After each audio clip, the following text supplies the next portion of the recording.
ನಮಸ್ಕಾರ.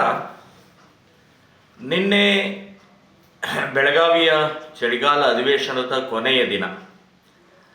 ಅಲ್ಲಿ ನಡೆದಂಥ ಘಟನೆ ಅತ್ಯಂತ ದುರದೃಷ್ಟಕರವಾದದ್ದು.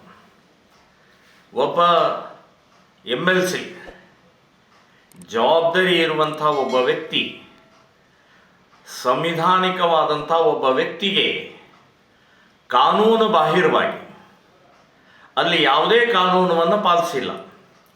ಗವರ್ನರ್ ಅವರಿಗೆ ಪರ್ಮಿಷನ್ ಕಳಿಸ್ಬೇಕು, ಅದನ್ನೂ ಮಾಡಿಲ್ಲ.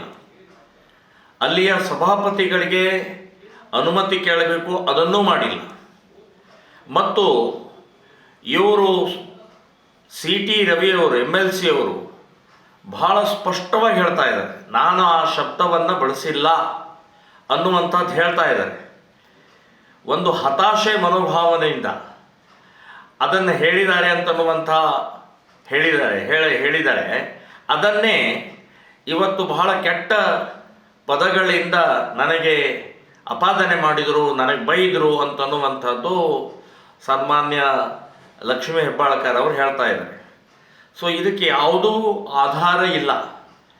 ಇಲ್ಲಿ CT ರವಿ ಜೊತೆಗೆ ಇರುವಂಥವರು ಕೂಡ ಸ್ಪಷ್ಟವಾಗಿ ಹೇಳ್ತಾ ಇದ್ದಾರೆ, 10 ಸಲ ಹೇಳಿದ್ದಾರೆ ಅಂತ ಹೇಳೋದನ್ನು ನಾನು 1 ಸಲನೂ ಕೇಳಿಲ್ಲ, ಆ ಶಬ್ದ ಕೇಳಿಲ್ಲ, ಅಶ್ಲೀಲ ಶಬ್ದ ಕೇಳಿಲ್ಲ ಅಂತನ್ನುವಂಥದ್ದು ಹೇಳ್ತಾ ಇದ್ದಾರೆ.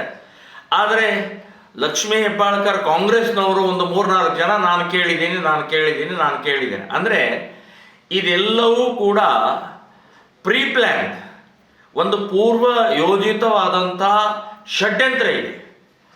ಸೊ ಈ ರೀತಿಯ ಒಬ್ಬ MLC, ಒಬ್ಬ ಶಾಸಕನಿಗೆ ಮಾಡ್ತಾ ಇರುವಂಥ ಕಾನೂನು ಬಾಹಿರ ಬಂಧನ ಇದೆಯಲ್ಲ, ಹಾಗಾದರೆ ಸಾಮಾನ್ಯ ಜನರಿಗೆ ಈ ಕಾಂಗ್ರೆಸ್ಸಿನ ಗೂಂಡಾಗಳು ಯಾವ ರೀತಿ ಮಾಡಬಹುದು ಅನ್ನೋದು ಕಲ್ಪನಾತೀತವಾದ್ದು.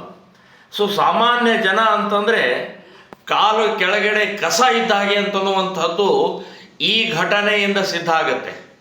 ಸೊ CT ರವಿ ಅವರು ವಿಧಾನಸಭೆಯಿಂದ ಅಲ್ಲಿಂದ ಹೊರಗಡೆ ಹೋಗಬೇಕಾದ್ರೂ ಕೂಡ ಅವ್ರ ಮೇಲೆ ಮಾರಣಾಂತಿಕ ಹಲ್ಲೆ ಮಾಡುವಂಥ ಪ್ರಯತ್ನ ಆಗಿದೆ.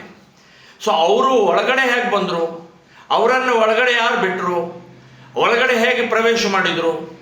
ಸೊ ಇದೆಲ್ಲವನ್ನು ನೋಡಿದರೆ ಅವ್ರ ಶಬ್ದಗಳು ಬಳಸಿದಂಥ, ಆ ಗುಂಡಾಗಳ ಶಬ್ದಗಳು ಬಳಸಿದಂಥದ್ದು ನೋಡಿದರೆ ಇವರು ಒಳಗಡೆ ಬಳಸಿದಕ್ಕಿಂತ ಇನ್ನೂ ಅತಿಯಾದಂಥ ಕೆಟ್ಟ ಪದಗಳನ್ನು ಬಳಸಿದ್ದಾರೆ. ಅದಂತೂ ರೆಕಾರ್ಡ್ ಇದೆ. ಸೊ ಈ ರೀತಿಯ ಒಂದು ಪವಿತ್ರವಾದಂಥ ಬೆಳಗಾವಿಯ ವಿಕಾಸಸೌಧದಲ್ಲಿ ನಡೆದಂಥ ಘಟನೆ ಇದೆಯಲ್ಲ, ಅಕ್ಷಮ್ಯ ಅಪರಾಧವಾದ್ದು. ಇಡೀ ಕರ್ನಾಟಕದ ಜನ ತಲೆ ತಗ್ಗಿಸುವಂಥ ಒಂದು ಪ್ರಕ್ರಿಯೆ ಆಗಿದೆ. ಕಾಂಗ್ರೆಸ್ಸಿನ ಹೇಗೆ ಏನೇನು ಮಾಡುತ್ತೆ ಅಂತ ಅನ್ನೋದಕ್ಕೆ ಇದೊಂದು ಜ್ವಲಂತ ಉದಾಹರಣೆ ಇದು.